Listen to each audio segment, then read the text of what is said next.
you know the story behind that more than anyone. I mean, I've said in a couple interviews since that song came out, I grew up, you raised me on early 2000s storytelling country, Live Like You Were Dying, the good stuff, There Goes My Life, Just to See You Smile. Like these songs that were truly capturing, Red Ragtop, truly capturing stories and moments. And so that is my favorite type of songwriting, my favorite type of music. And so, but it's also the hardest type of music to write and make. And it's kind of like catching lightning in a bottle. But I've always just been like, yeah, that's kind of one of those boxes that I just really wanted to check and do it the right way, and kind of whiffed at it several times. So when that idea came about for me, Meanwhile in Carolina, and kind of the parallel stories, I think about a song like Stealing Cinderella, that kind of came to mind. But like the parallel stories of two different stories of, you know, the boy and the girl, and their lives apart, kind of growing up thinking about each other but not knowing each other's name, and then kind of the Lord bringing them together in that bridge. That was kind of the idea I had. I was like, this whole time I was growing up in Tennessee, meanwhile in Carolina, Leah was having her own life. You know, and one day the Lord, when he knew both of us were ready, was going to bring those two together. And I loved the grandness of that idea. I also knew the grandness of that idea would make it very hard to write.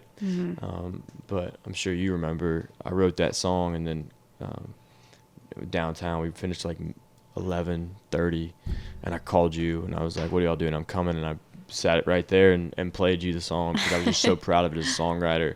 And your music taste is the same as mine, or I guess mine is the same as yours in that equation.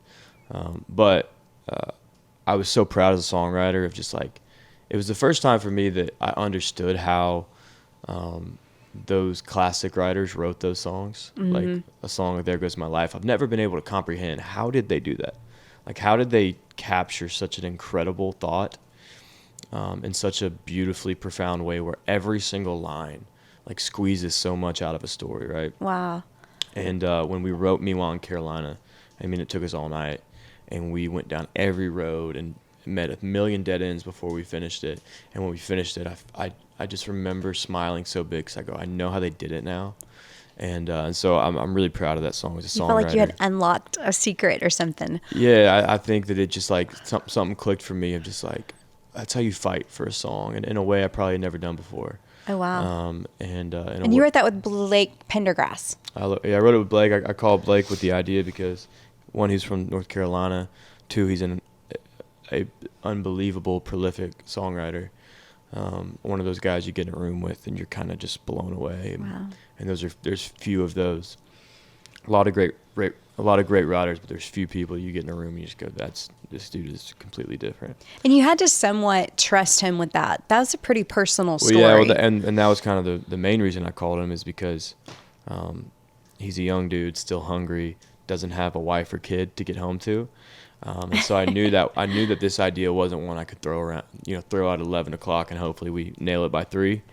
But this was truly a song that needed to be fought for and loved, and to really take the time to give this song what it deserved. And so Blake fully agreed and was in with me on that. What did you have going into that writer's room that Nothing. night? I had the concept. The concept of two people growing up. I didn't have a melody. I didn't know how. I didn't know if I with zero idea how to capture. I just knew that that idea was different, unique, and universal in a way that is very hard to find. So I knew that there was kind of gold there, but how we were going to paint that, whether the whole first verse and chorus was me and then the second verse and chorus was her, or how we kind of landed on it, which was verse, chorus, different sides of the story.